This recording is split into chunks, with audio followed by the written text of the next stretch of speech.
mu tattauna sana'ar noma. Masu noman masara har hadi da shinkafa ga tumatiri ga milo har ma hadi da waken soya da waken gwasta.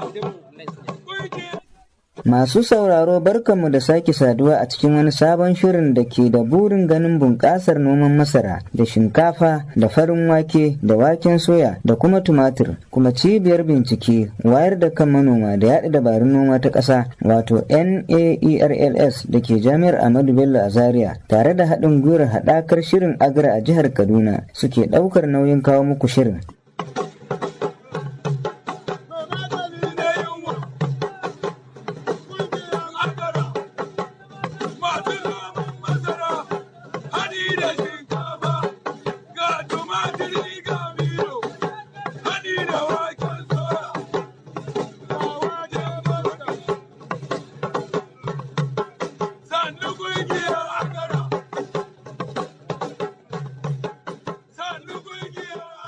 A cikin shirin namu na yau za ku saurari cikakkun bayanai game da ayyukan noma mai dogaro da ilimi da tsankayen yanayi da kuma kaucewa kuskure daga bakin injiniya Tijjani Abubakar Kudingi, babban jami'i daga nan ma'aikatar bincike wayar da kan manoma da yaɗa dabarun noma ta ƙasa wato NAERLS a wata zantawa da suka yi da wakilinmu Abubakar Muhammad. Injiniya, me ake nufi da ayyukan noma mai dogaro da ilimi da kuma noma mai tsinkayen yanayi da kaucewa kuskure? To wannan wani sabon fage ne a bangaren ilimi aikin gona mu a nan Najeriya.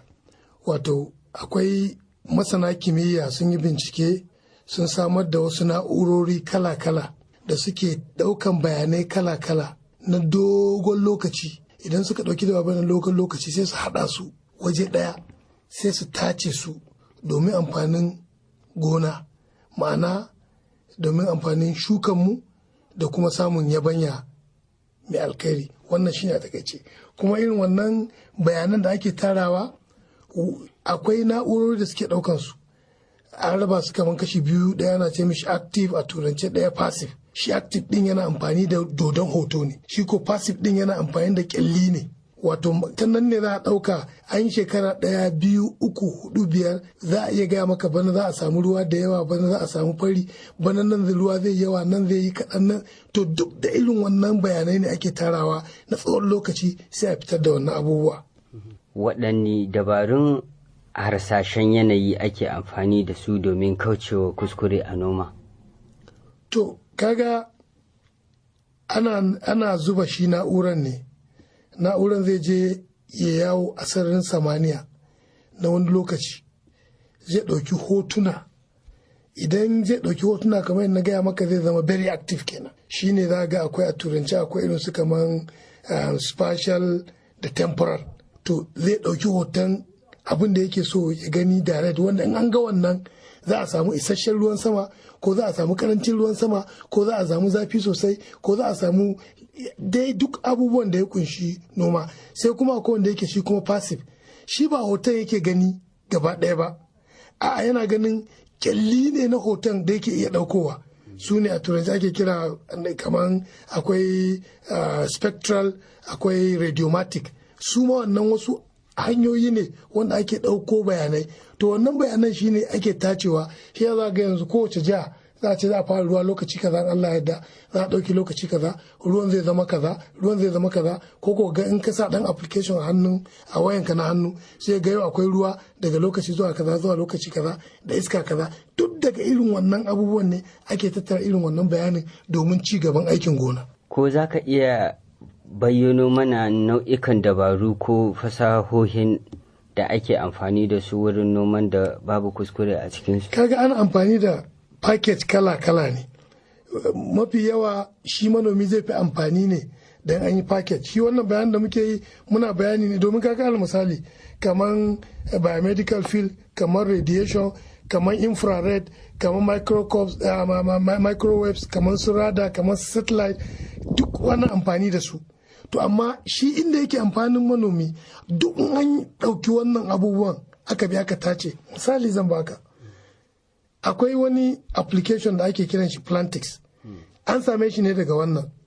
idan kana da shi a wayanka inda za ka je gona ka sa kana sawa ka ɗauki hoton wani shuka da yake da ciwo da ya ɗauki hoton zai ga wannan image ɗin na abubuwan zai interpreting zai gaya ma irin ciwon da abin da ya kawo shi da yadda za a yi ka magance ciwon. Kaga wato ba wannan bayanan ba ne abin da aka samas a sakamakon wannan binciken shine ake amfani da shi domin haɓaka noma. Wani irin ƙalubale ake fuskanta wurin yin noman da ake hasashen yanayi domin kaucewa kuskure a cikinsa? To kaga wannan hasashe dai na farko matsalar da yake cin karo da shi aiki ne da yake buƙatan kuɗi sosai kuma kowa ya san yanzu ana matsalan kuɗi. Sannan kuma maganan remote sensing da GIS wato Geographical Information System ba mu da ƙwararru da yawa a kai. Wannan shi ma yana ɗaya daga cikin matsalolin da ake samu. Sannan kuma babu makarantu da aka keɓe musamman domin duk abin da zaka koyi ya kamata a ce akwai ƙwarewa. To ya kamata a ce da isassun makarantu a ƙasar nan wanda suke koyar da wannan abu kuma babu. To kaga waɗannan abubuwa su ne suka fi komi cin tuwa ƙwarya. Sannan kuma waɗannan cibiyoyin binciken zaka cimma yawancin suna Abuja ne sai a ɗaiɗaikun gurare. Aƙalla ya kamata a ce kowane jiha akwai saboda ya zama a samu bayani sahihi ingantacce wanda zai fi ba da sakamako mai kyau. Injiniya, me ake nufi da na'urar binciken yanayin ƙasa kuma ta yaya ake amfani da ita? To wannan ana kiran shi wannan abu a turance Geographical Information Service System wato GIS kenan.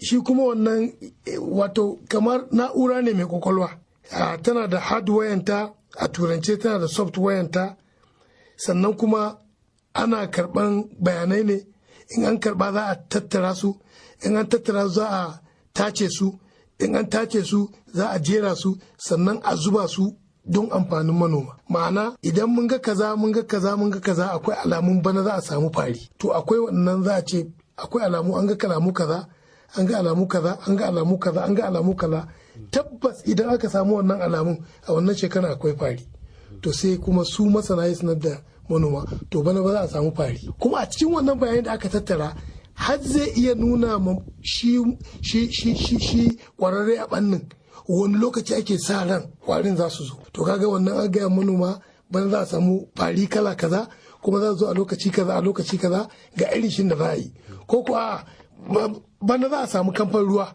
saboda mun ga kaza ruwa ko zai zo latti ko zai dauke da wuri ko kuma zai zo ba da yawa ba to anan sai a ce to me za a yi a shuka da wuri a yi amfani da iri mai yi da wuri a yi amfani da iri wanda yake jure ma fari da sauransu duk wannan bayanai to kaga anan an yi amfani da shi domin mene domin ci gaban aikin gona domin kauce ma asara da matsala to a takaice injiniya kamar sassa nawa shi wannan na'urar take dauke da su a jikinta haka. Ka kamar yadda na gaya maka tana ɗauke da hardware tana ɗauke da software duk a turance ne. Sannan dole akwai satellite inda zai kawo sako in ya kawo image din ko ya kawo reflection din shine zai analyzing a fitar da shi. Wannan shine a takaice kamar yadda na gaya maka su abin da manoma suke so duk bayan an yi wannan bincike an gama abin da yanzu bari baka misali da wani abu da ake yi ai wannan binciken shi ya samar da zaka sa wani abu a cikin wayanka da zaka ga ran da za a yi ruwa da ran da ba za a yi ruwa ba wannan zai baka dama ran da za a yi ruwa kana iya targeting kai shuka ran da ba za a yi ruwa ba kana iya targeting kai noma to duk wannan binciken da aka yi su ne za a tattara a kirkiro da wannan na'ura a yi wannan kuma wanda yake na gaya maka muna amfani da su da yawa na baka misali kamar Plantix din ga weather focus sannan kuma akwai wanda shi kuma ya kware ne akan shi ma kowane kwari da ka gan shi ka ɗauka shi wannan application din zai gaya maka ga maganin shi ga yanda za da sauransu so wannan abubuwa suna buƙatar duk abin da aka tace bayanan nan shi ne za a kirkiro na'ura wannan na'uran shi ne za a amfani da shi kaga da alal misali ba wanda zai gaya maka ruwa yawa nawa za a samu a shekara, yaushe za a fara ruwa, yaushe ake sa ran za a gama ruwa, yaushe za a yi ruwa mafi yawa, yaushe za a yi ruwa mafi karanci, yaushe za a yi ruwa tsaki, yaushe za a yi ruwa da safe, yaushe za a yi da rana, da duk bamu da wannan bayanin. Amma saboda wannan ci gaba da muka samu na remote sensing da kuma geographical information system ya sa duk ana iya samun wannan bayanai, saboda yau da kullun kaza ya faru zai haifar da kaza, kaza ya faru zai haifar da kaza, kaza zai faru zai haifar da kaza. To sai ka cimma yanzu manomi yana da saukin asara, saboda ya san lokacin da zai shuka, ya san lokacin da zai noma, ya san lokacin da zai zuba taki. Sannan akwai wasu na'urori kuma again wanda za su iya kallon yadda zai zama na lema yake a ƙasa da lokacin da leman zai daɗe, za su kuma gaya maka cewa iska ya za ta buga, yaya iska ruwan da yake kyasan inda na yi akwai ruwa da yake ana kiran shi lema ne yake cikin ruwa, yaushe yake da yawa, yaushe yake da kaɗan. Wannan shine kamar irin tsirrai irin su kamar waken soya suna amfani da wannan ne. Yaushe ne akwai high moisture content, yaushe ne akwai low moisture content, wato yawan leman da yake cikin iska da yawan shi da kaɗannin shi shine yake ba da daman a san wani lokaci za a shuka irin wannan abubuwa. To duk akwai abubuwa na'urori da duk wannan ilimin yasa ake da su wanda za su iya ɗauka ba manoma shawara da shi insha Allah. To injiniya, a takaice za mu so da kaɗan ƙara yi ma masu sauraron mu ɗan takaitaccen bayani akan shi maudu'in namu gabaki ɗaya kafin mu naɗe tabarman shirin. Shine za mu so kaɗan mana ƙarin bayani a gabaki ɗaya kenan dangane da shi maudu'in, shine noman da ke amfani da ilimi domin kaucewa kuskure a gabaki ɗaya. Wato wannan kamar yadda na gaya maka sabon ilimi ne da ya zo mana, wanda musamman cibiyar hasashen yanayi na ƙasa da wasu cibiyoyin bincike na gona suke amfani da shi. Na'urori ne kala-kala wanda za a girke su, akwai wanda za su ɗauko hoton abin da zai imagery wato hoto direct, akwai wanda kuma ƙyallinsa za su gani wato kaman alamansa. To za a tattara wannan bayanan shine zai nuna maka lokacin da ruwa zai sauka, lokacin da zai ɗauke, lokacin da zai yi yawa, lokacin da zai yi kaɗan, kwana nawa ne zai yi, kaban sana in za a yi fari yaushe za a samu farin kwana nawa zai yi, idan za a samu fari yaushe za a samu fari, kwana nawa farin za su yi, ko haka dai duk al'amura yana baka dama ka san me za ka shuka, yaushe za ka shuka, me za ka zuba a kan taki. Yana taimakawa idan kasashen duniya wanda suka ci gaba kamar irin su Ingila, kamar irin su Amerika da suke a hekta ɗaya suna cire buhu 150 zuwa 200 na masara, wanda mu har yanzu muna tsakanin buhu 25 ne zuwa buhu 50. Duk irin wannan abubuwa suke amfani da shi suke haɓaka nomansu. To alhamdulillahi mu ma yanzu ya zo mana, muna kokari an yi developing applications wanda ake wannan.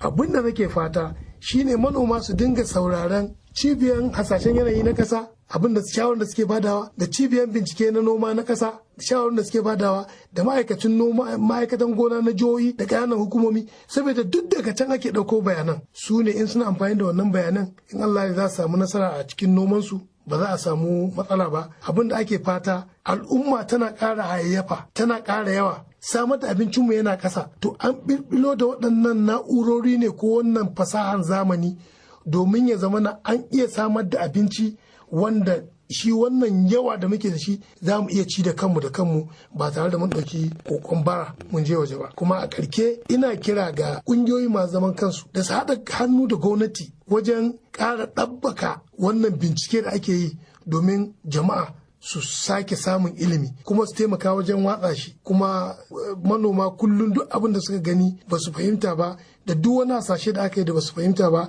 don Allah su yi kokari su yi tambaya. A ƙarshe injiniya, wani shawara za ka iya ba ma kamar gwamnati da su manoma akan yadda za a yi su fara amfani da su wa'annan na'urori domin samun ci gaba da ayyukan nomansu? Wato ina ganin ita gwamnati ta hannun cibiyoyin bincike na aikin gona akwai bukatan ta ilmantar da manoma. Akwai applications da yawa da aka yi daga cikin wannan sabon kimiyya da aka samu wanda suke taimaka ma manoma, amma manoma ba san su ba. Kuma yanzu wayan hannun nan Android tana kusan hannun kowa, da mutumin kauye da mutumin birni. To ya kamata manhajan nan a yi su, a yi na Hausa, a yi na Turanci, a yi na Yarbanci, a bi kuma a ilmantar da mutane kuma a nuna musu yanzu sa wannan manhajoji a cikin wayansu su dinga amfani da shi ya zama na wani bayanin ma ba sai sun kai ga cibiyar bincike ba sai sun kai ga malaman gona ba su da kansu tun yanzu suna da wannan application din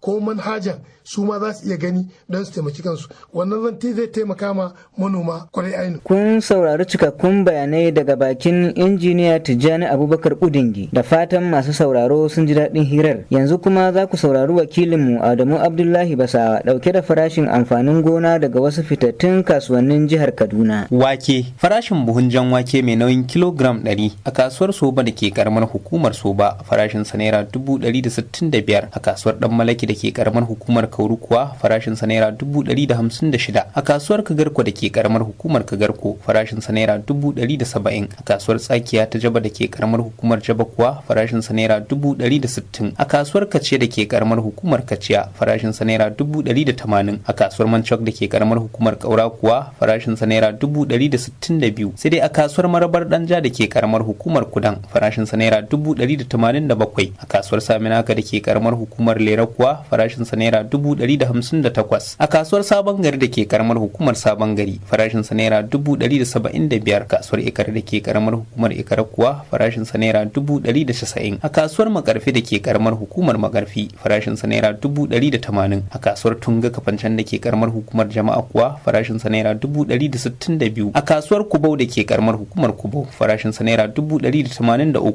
farashin buhun farin wake mai nauyin kilogram 100 a kasuwar Soba da ke karamar hukumar Soba farashin sa naira 155, a kasuwar Kubau da ke karamar hukumar Kubau kuwa farashin sa naira 160, sai dai a kasuwar Makarfi da ke karamar hukumar Makarfi farashin sa naira 170, a kasuwar Kagarko da ke karamar hukumar Kagarko kuwa farashin sa naira 160, a kasuwar Dan Malaki da ke karamar hukumar Kauru farashin sa naira 150, a kasuwar Tsakiya ta Jaba da ke karamar hukumar Jaba kuwa farashin sa naira 160, haka zalika a kasuwar Marabar Danja da ke karamar hukumar Kudan shi ma farashin sa naira 160, a kasuwar Kaciya da ke karamar hukumar Kaciya kuwa farashin sa naira 180, a kasuwar Manchok da ke karamar hukumar Kaura farashin sa naira 155, a kasuwar Saminaka da ke karamar hukumar Lera kuwa farashin sa naira 148, a kasuwar Tunga Kafancan da ke karamar hukumar Jama'a farashin sa naira 155, haka zalika a kasuwar Sabon Gari da ke karamar hukumar Sabon Gari shi ma farashin sa naira 155, sai dai a kasuwar Ikara da ke karamar hukumar Ikara farashin sa naira 187, a kasuwar Zaria da ke karamar hukumar Zaria kuwa farashin sa naira 168. Tumatir, farashin buhun busasshen tumatir mai nauyin kilogram 100 a kasuwar Marabar Danja da ke karamar hukumar Kudan